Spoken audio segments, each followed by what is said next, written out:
27조의 그 질문 72번입니다. 질문 72번. 물을 사용하여 베푸는 외적인 세례가 죄를 씻어 줍니까? 하는 거예요. 자, 지금 이제 세례에 대한 부분을 계속 하고 있는데, 우리가 앞에서 여기에 바탕은 70번의 질문 70번을 바탕으로 72번을 보면 됩니다. 70번에서 그리스도의 피와 영으로 씻음을 받는다는 것은 무슨 의미입니까? 어떤 효과가 있습니까? 라고 얘기를 했었죠. 그래서 예수 그리스도의 피로, 자, 수단은 예수 그리스도의 피예요. 네, 성경에서 이제는 기록하신 그 예수 그리스도의 피의 사건을 성령 하나님께서 우리에게 적용하시어 믿게 하셔서 구원을 받게 하는 겁니다. 그러면 이제 그렇게 해서 믿고 구원받은 자가 예수님께서 정하신 이 세례를 통해서 공적으로 자기의 신앙을 고백하고 정말 이러한 교회의 예식을 통해서 내가 교회 회원으로 받아들여지고, 그러면서 내가 같은 구원받은 공동체 안에 속했다라는 것을 확증할 수 있게 해주는 것입니다. 그런다고 했는데, 그러면 자, 이 세례라는 것이, 그러면 세례를 받으면 그것으로서 구원을 받을 수 있는가라는 이야기요. 답은 분명합니다. 절대로 그럴 수 없습니다. 물론 아무리 세례를 받는다고 해서 그 세례받은 이유로서 구원받지 않습니다. 자, 세례는 믿고 구원받은 자에게 행하는 것입니다. 그래서 마치 도장을 치듯이 확증하고 자신이 고백하고 체험할 수 있도록 해주시는 은혜지, 믿지 않는 자가 세례를 받았다고 해서 절대 구원받지 않습니다. 구원은 반드시 예수 그리스도의 피로서만 구원받습니다. 수단이 그리스도의 피고, 그 사건은 어디에 기록되어 있느냐? 말씀에 기록된 거죠. 말씀에 기록된 예수 그리스도의 피를 통해서 구원받는데, 이 기록된 이 말씀을 글로서 적혀 있는 내용이잖아요. 글로서 적혀 있는 이 내용을 성령께서 2000년 전에 있었던 글로 기록된 사건을 현재 내 앞에서 나의 현재의 사건으로 적용을 시켜주는 겁니다. 성령께서 2000년 전에 있었던 것을 하나님께서 주의 종들을 통해서 기록해 하셨습니다. 기록해 놓은 이것을 우리에게 다시 들려주십니다. 주의 종들 통해 들려주셨고 또 읽게 하셨고, 그럴 때 기록해 하셨던 하나님께서 이 말씀을 우리가 믿을 수 있도록, 그래서 이 말씀을 우리에게 적용시켜 주시어서 구원을 받는 겁니다. 이게 어떻게 구원받는가라는 것의 명확한 정의입니다. 그러면 그 구원받은 자들에게 베푸는 것이 세례지, 세례만 갖고서는 절대로 구원 못 받는다. 이건 명확히 하고 하는 겁니다. 오늘 간단한데요, 그래도 여기 또 살펴야 될 부분들이 있으니까 갑니다. 자, 답을 읽습니다. 시작. 아닙니다. 오직 예수 그리스도의 피와 성령만이 우리의 모든 죄를 씻어 줍니다. 자, 수단은 뭐예요? 예수 그리스도의 피. 그게 어디에 기록되어 있어요? 성경에 기록되어 있어요. 내 멋대로 예수 그리스도의 피를 상상해 가지고 닭피를, 개피를, 양피를 하듯이 그런 식으로 해서 되는 게 아닙니다. 성경에 기록된 대로의 예수 그리스도의 십자가의 사건, 하나님께서 예비하시고 하나님께서 그 아들을 십자가에 매달아 죽이심으로써 마련하신 그 공의를 이제는 성령 하나님께서 우리가 말씀을 대하도록 읽고 듣도록 해서 성령이 그것이 나의 사건이 현재의 나의 사건이 되도록 해서 내가 구원을 받을 수 있게 된다라는 거죠. 자, 그래서 예수 그리스도 피 그리고 성령이요. 이 두 가지가 글로 적혀 있는 것을 내가 읽었어요. 읽으면 구원받습니까? 아니요. 성령께서 그것이 그 사람에게의 현재 사건으로 일으켜 주시지 않으면, 적용해 주지 않으면 구원받지 못합니다. 아무리 암송해도 구원받는 것 아닙니다. 그래서 반드시 그리스도의 피와 성령만이 우리의 모든 죄를 씻어 주십니다. 그랬어요. 자, 1번, 성경 어디에도 물로 하는 세례 자체가 효력이 있다고 말하지 않습니다. 자, 우리가 이처럼 이런 부분을 명확하게 배우는 것이 얼마나 도움이 되는 줄 몰라요. 교회에서 행하는데 예수님이 하라고 있으니까 그 세례를 하면 구원에 한번 50점 정도는 되지 않는가? 잘못하면 그럴 수도 있다는 거죠. 아니요. 절대로 그렇지 않다. 이런 걸 우리가 이런 과정을 통해서 명확하게 배우게 되는 것이 중요하다라는 거죠. 그래야 엉뚱한 소리 하지 않는 거예요. 엉뚱한 말에 끌려가지 않는 거예요. 세례는 그리스도의 부활로 말미암아 선한 양심, 중생한 양심이 하나님과 맺은 언약을 특징적으로 말하는 것이다.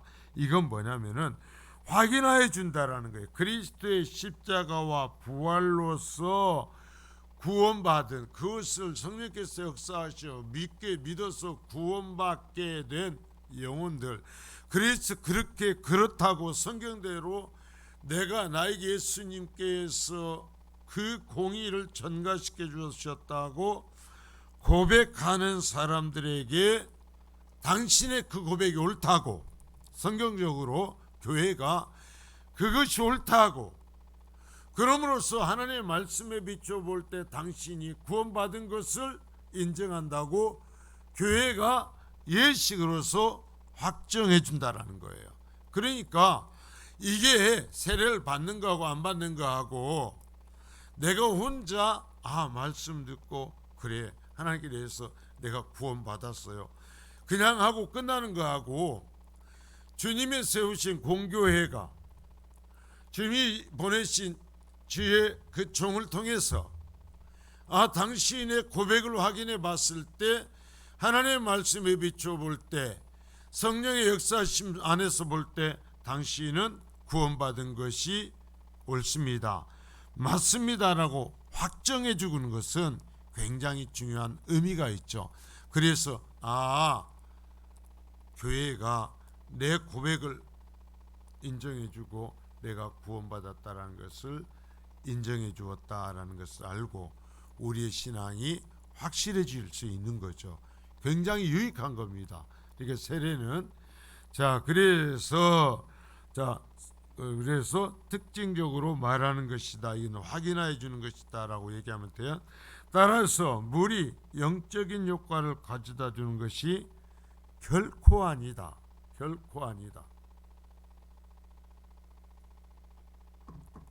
이런 걸 잘 배우고 잘 확인하고 가야 됩니다. 그래야 이상한 소리 하지 않고 이상한 것에 속아 넘어가지 않습니다. 자, 에티오피아 내시나 백부장 고넬료 그리고 빌립보 감옥의 간수 모두 그들이 세례를 받기 이전에 구원의 믿음을 가지고 있었다. 그러니까 뭐예요? 구원받은 자들에게 예수님께서 명하신 대로 세례를 베풀어 준 거지.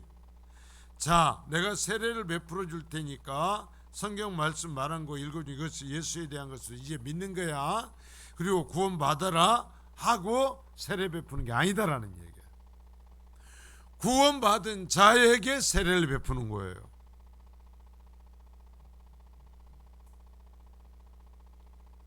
제가 금방 한 얘기를 잘 들으셔야 됩니다. 이렇게 했으니까 이제 교회 세를 베풀 때니까 구원받게 될 겁니다. 이따위 소리 하면 큰일 나는 거예요.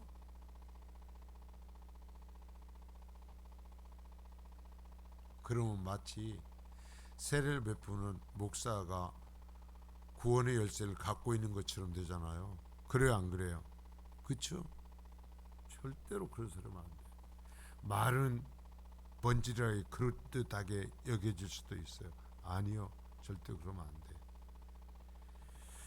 만약에 물이 영적인 효과를 가져다주는 수단이라면 세례를 받은 모든 사람은 그들이 악한 자일지라도 구원을 받을 거다.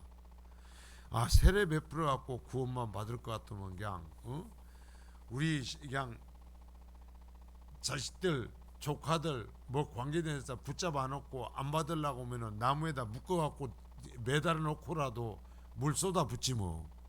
그래서 구원받게 오면 될 거 아니에요. 그래 안 그래요? 아니면 하루 품삯 줘갖고 하루 품삯 아니면 한 열흘치 품삯 아니면 한 달치 월급 줄 테니까 야 우리 가갖고 목사님 말이 성부와 성자와 성령의 이름으로 세례 베품을 할 때 그거 한 번만 받으라. 한 달치 월급을 주고라도 그렇게 해서 세례를 베풀죠. 쓸데없는 짓이요. 쓸데없는 짓입니다. 자 2번 그러나 성경에서는 세례를 받았을지라도 자 거꾸로 자 믿었다 하고 고백하고 또 믿음이 있는 것처럼 보였어요. 그 고백이 바른 것처럼 보였어요. 그래서 공교회를 통해서 세례를 받았습니다. 그러나 그랬을지라도 구원받지 못한 사람이 있다. 이게. 자, 이 1번 부분들이 우리가 사실 이렇게 이 교리책을 갖고 직접 읽어가면서 서지 않으면 목사가 이런 말을 막 설교로서 가르치기가 참 쉽지 않아요. 그 얘기 뭔 소리냐면은 이 성도들 안에 우리 교회에는 교회 다니는 사람들 전부 다 100% 구원받았습니다 해야 좋지. 예수를 믿고 세례를 받았을지라도 구원받지 못한 사람이 있을 수 있습니다. 우리 안에 구원받지 못한 사람이 있을 수 있습니다. 말하면 기분 좋아 안 좋아요? 안 좋죠. 그러나 바른 교회는 그렇게 가르쳤어요. 그러니까 그것을 우리가 그대로 배우니까 이 말이 쉽게 되고 저항감이 없이 받아들일 수 있는 거예요. 이런 말씀에 그래 절대 저항감을 갖지 말고 말씀 그대로 이건 성경에 근거하고 성경에 예들이 있는 거예요. 자, 멸망한 자들의 세례를 받았을지라도 멸망한 자들에 대해 구체적으로 증거하고 있다. 아나니아와 삽비라는 세례를 받았습니다. 자, 그래요. 세례를 받고 초대교회에서 은혜를 받았어. 그러니까 땅을 팔아왔죠. 땅 팔아온 사람들 한번 얘기해봐요. 네? 나 교회를 위해서 선교를 위해서 뭐 예배당을 지키기 위해서 땅 팔아고 집 팔아온 사람 한번 해봐요. 그래갖고 다는 안 냈어라도 난 20% 팔아갖고 낸 사람 있어 여기? 없잖아요. 그러나 아나니아 삽비라는 얼마 냈어요? 50% 냈잖아요. 반은 냈어요. 자, 아나니아 삽비라는 세례를 받았지만 그러나 뭐 했어요? 성령을 속임으로. 자, 거짓의 두려움입니다. 만일에 아나니아가 삽비라가 땅을 팔아오지 않았으면 구원 받았을까요? 못 받았을까요? 땅을 팔아오지 않았다라는 이유로서 구원 못 받았을까요? 그랬으면 초대교회 구원 못 받은 사람 겁나요. 땅 팔아온 사람 안 팔아온 사람보다 땅 팔아온 사람이 훨씬 적었을 거란 말입니다. 근데 문제는 뭐냐면 속인 거예요. 하나님을 속인 거예요. 이게 거짓의 무서움이요. 여러분 다른 어떤 것들은요. 죄를 하면 내게서 떠나요. 내게서 내가 뱉어요. 그러나 거짓은 내게로 와요. 나를 속여요. 자, 아나니아와 삽비라는 세례를 받았지만 성령을 속임으로 멸망당하였다. 마술사 시몬도 놀라가지고 세례를 받지만 성령의 은사를 뭘로? 돈으로 살려고 그래요. 하나님을 돈으로 매수하려고 했다라는 거예요. 여러분, 우리가 평생 신앙생활하면서 여러분 보세요. 마술사 시몬이 돈으로 하나님을 매수하려고 했습니다. 자, 성령의 은사를, 하나님께서 베풀어 주시는 은사를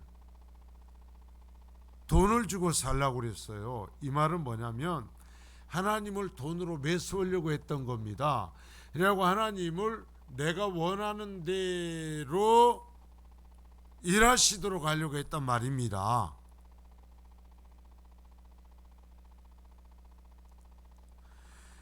결국 베드로로부터 그것을 회개치 않으면 멸망당할 것이라는 말을 들었다. 자, 여러분, 이게 그러면 마술사 시몬만인가라는 거예요.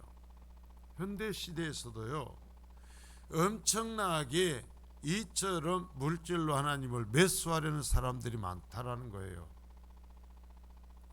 내가 돈을 어떻게 했으니까 이제는 내 뜻을 따르라는 거예요.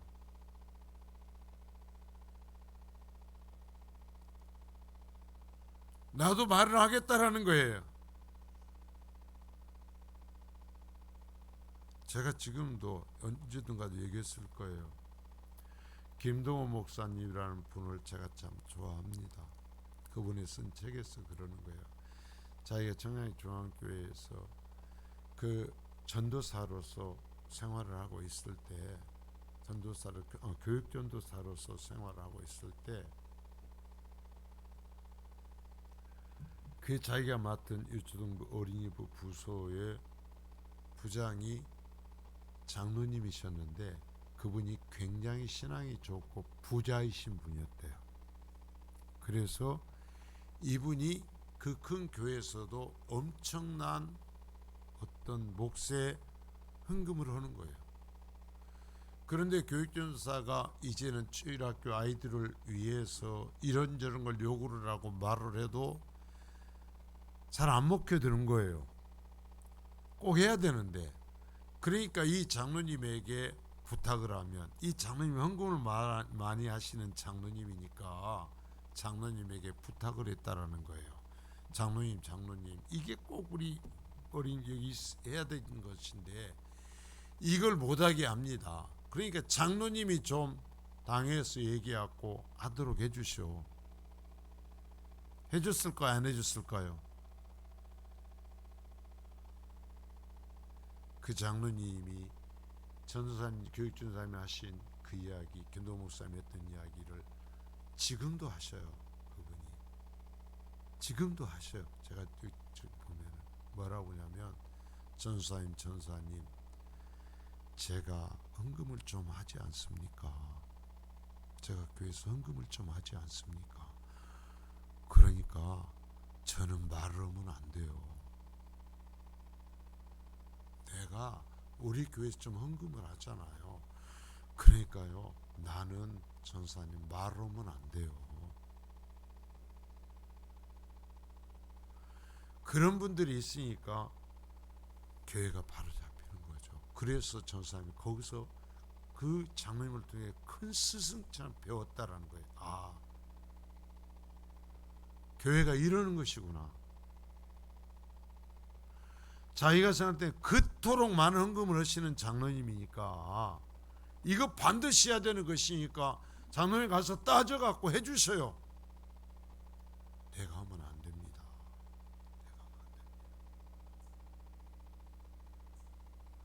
그게 잘못하면 말사의 시몬과 같은, 내가 아무리 바르게 하기 위해서 했다라고도 할 수 있지만 내가 이런 사람이니까 내 말을 들으라는 식으로 되면 말사 시몬과 같은 사람이 되어버리고 만다라는 거죠.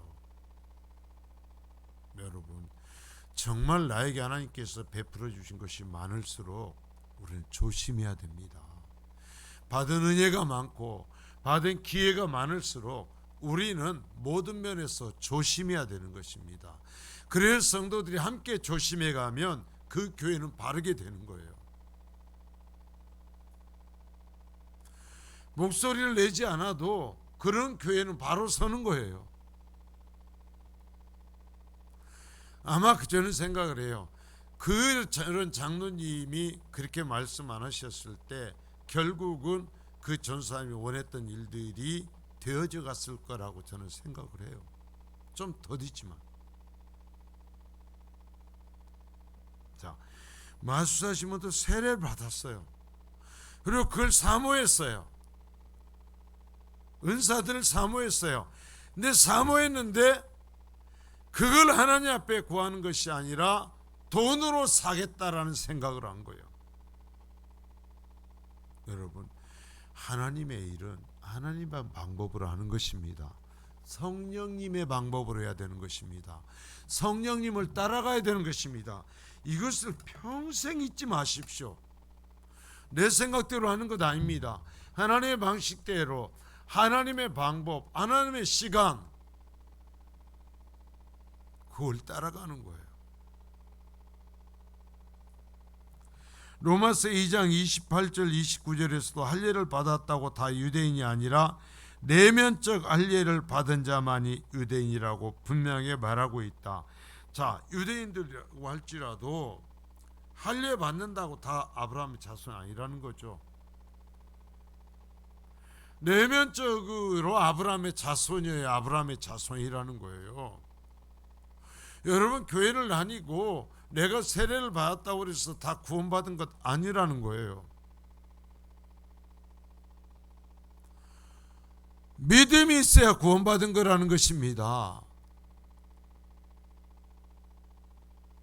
여러분, 믿음이 있다라는 건 신비한 거예요. 믿음이 있다라는 건 엄청난 거예요.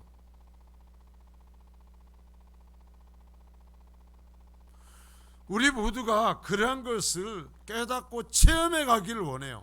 정말 성경적 믿음이라는 것, 그 성경을 보면서 믿는 사람들이 어떤 모습으로 살고 어떻게 변화되어 가는지를 여러분 성경을 통해서 배울 수 있기를 바라요. 내가 믿음을 만들어 내 멋대로 만들면 안 돼요. 그건 믿음이 아니에요.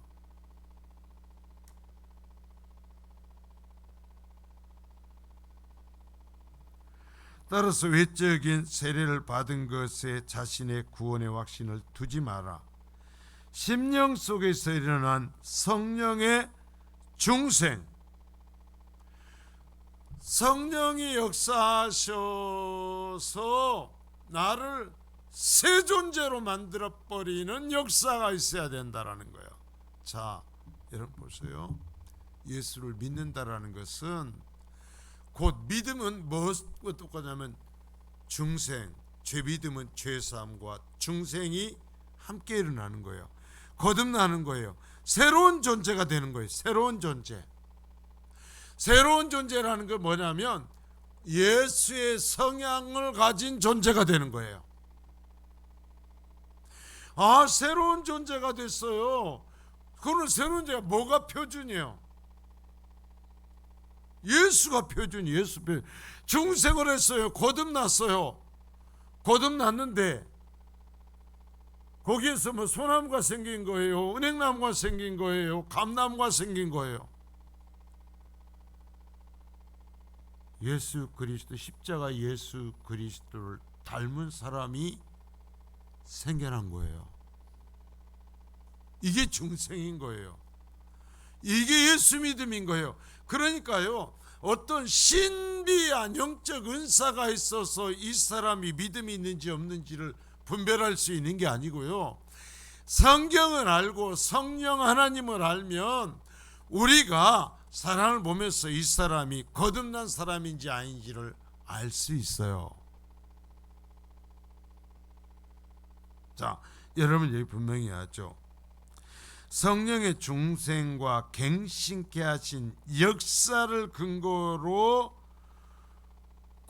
내가 구원받았는지 아닌지를 확인해야 된다. 아, 나는 일을 잘해요. 아, 나는 무엇을 잘해요, 나는 찬양을 잘해요, 나는 기도를 잘해요. 여러분, 그게 아니라 거듭난 것, 바뀌어버린 거예요. 내 속에 있던 그 악한 것이 바뀌어버려가지고, 아, 희한해요, 목사님, 저는 내가 이상해요. 내 속에요, 이전에 내게 없던 예수님의 모습이 자꾸 보여요. 내가 살면서요, 어떤 생각을, 무슨 결정을 할 때 이제는 내 감정과 내 욕심과 내 생각을 따라서, 내 열기를 따라서 결정을 했는데요, 이제는 그게 싫어요. 그러고 싶지 않아요. 하나님이 원하시는 것이 뭔가 하면서 그것으로 결정하고 싶어요. 그렇게 살고 싶어요. 이게 중생한 모습, 믿는 자의 모습, 구원받은 자의 모습. 그래야지 세례 받았으니까, 직분 받았으니까 나 구원받은 자라고 말해서는 안 된다는 게.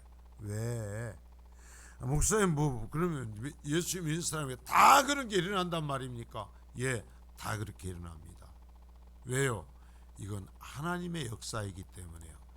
하나님이, 성령님이 역사하시기 때문에요. 그렇기 때문에 자, 이제는 성화, 그래서 그것이 더 강해져 가는 단계가 있지만 자, 여러분 보세요.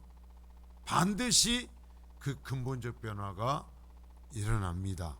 예수 믿으면 근본적인 변화가 일어나요. 근본적인 변화는 일어나서, 그래서 그것이 근본적인 변화에 따른 삶의 열매들이 더 차곡차곡 쌓여져 가는 거예요. 이게 성화고 이게 믿는 자의 모습이에요.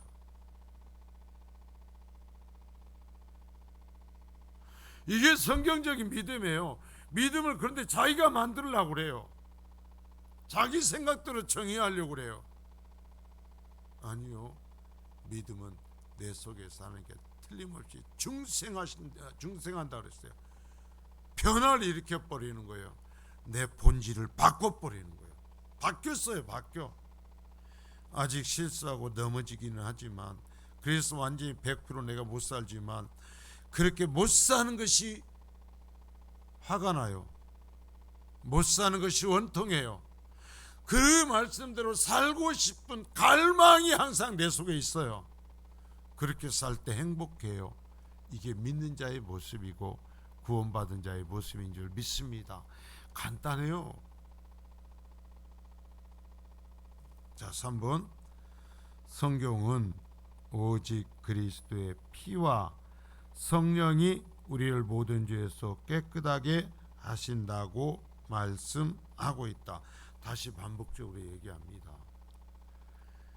우리가 구원받는 것은 피와 성령이요, 그리스도의 피와 성령에 의해서 우리가 모든 죄에서 깨끗하게 하신다.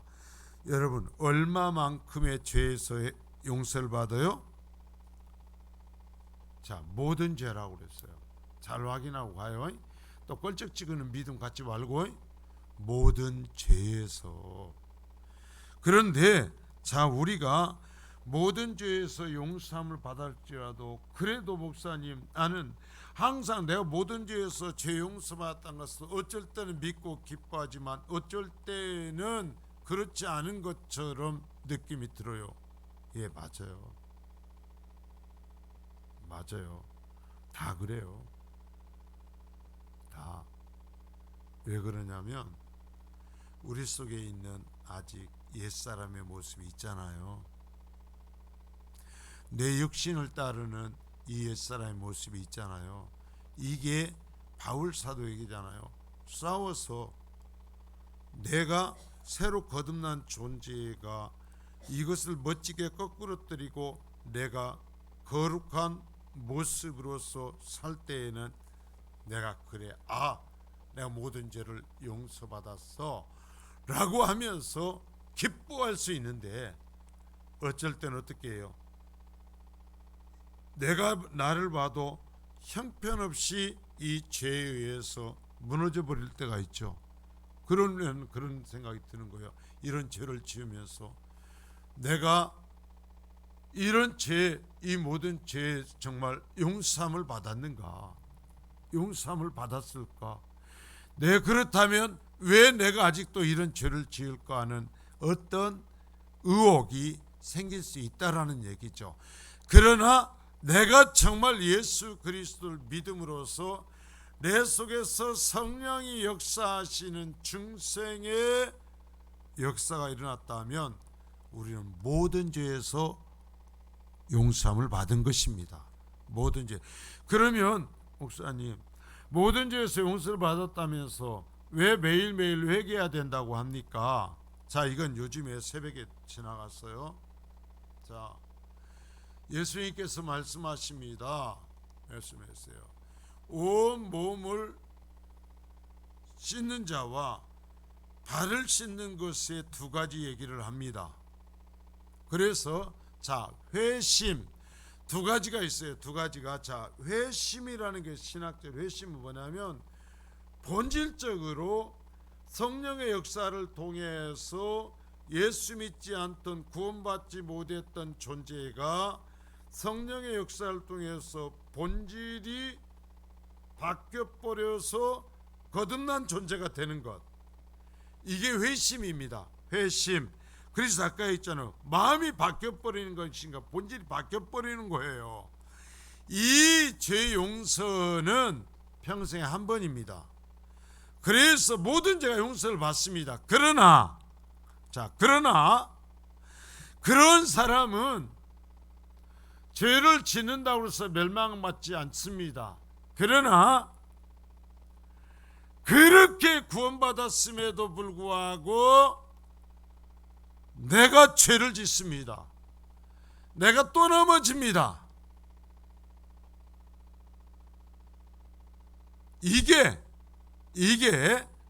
내가 심판을 받기 때문이 아니라 그저 구원해 주신 하나님 앞에서 구원받은 성도는 그것이 너무나 고통스러운 것입니다. 그것이 너무나 죄송한 것입니다. 나를 이토록 사랑하심에도 불구하고 구원하여 주셨음에도 불구하고 아직도 내가 죄 가운데 넘어지는 내 더러운 모습, 부족한 모습을 보면서 뭐라고 그러겠어요? 형벌이 두려워서가 아니라 하나님이여, 내가 또 죄를 저질렀어요. 그 은혜를 입은 자로서 거룩해야 됐는데 내가 또 그랬습니다 하면서 주님 앞에 자신의 죄를 고백하고 회개하는 것, 이것은 발을 씻는 것에 대한 회개를 했어요. 이건 예수 그리스도를 바르게 믿는 사람일수록 더 강력하게 더 자주 회개합니다. 그래서 죄가 더한 곳에 은혜가 더한다. 죄의식이 더한 사람이 더 큰 은혜를 갖고 살 수 있다는 얘기예요. 이해가 되십니까? 그러니까 회심이라는 것과 구원받은 자가 회개를 하는 이 부분은 여러분 구별을 해서 이해하실 수 있기를 바라요. 그래서 그리스도의 피와 성령 우리를 모든 죄에서 깨끗하게 하신다고 말씀하고 있다. 옛 언약 아래에서는 죄로부터의 구원이 피와 물로 인한 정화로 성취되었다. 옛 언약 구약에서는 자, 피와 또한 물로서 씻고 하는 피와 물의 정화를 통해서 씻김을 받았죠. 그러나 이것은 그리스도의 보혈과 성령에 의한 실제적인 정화를 나타내는 구약의 이 제사 제도는 모형이었다라는 이야기를 하죠. 자, 여러분 다시 정리합니다. 세례는 성경에서 말씀하신 그대로의 예수 그리스도의 십자가의 대속의 죽으심과 부활, 그래서 그 사건이 나를 위한 죽음이었다고 말씀하시는 하나님의 말씀을 듣고 성령의 역사하심으로 그것이 그 사건이 2000년 전의 사건이 아니라 현재 나에게 주어진 사건으로 내가 받아들이고 믿고, 또한 성령의 역사로서 실제적으로 그 죄사함이 일어나는 이것이 믿음이고 구원을 받게 되는 겁니다. 그러면 이제는 세례는 그러한 사람들에게 공교회를 통해서 구원받았음을 그 고백을 듣고 확정해 주는 표식이다. 표식일 뿐이에요. 그래서 만일에 구원받지 아니한 사람이 세례를 받는다고 해서 그 세례만으로서 절대 구원받지 못한다. 성경에는 믿는다고 하고 세례를 받았지만 결국은 구원받지 못한 사람들의 이야기가 분명히 나와 있다. 그러므로 안타까운 얘기, 무서운 얘기지만 우리 가운데에서도 믿고 세례받았다고 할지라도 하나님이 말씀하시는 온전한 구원과 세례에 이르지 못한 사람이 있을 수도 있다. 왜? 지상의 교회의 일들은 불완전하니까 그럴 수 있다라는 이것을 우리가 분명히 배우고 확인할 수 있기를 바랍니다. 거룩하신 주님 감사합니다.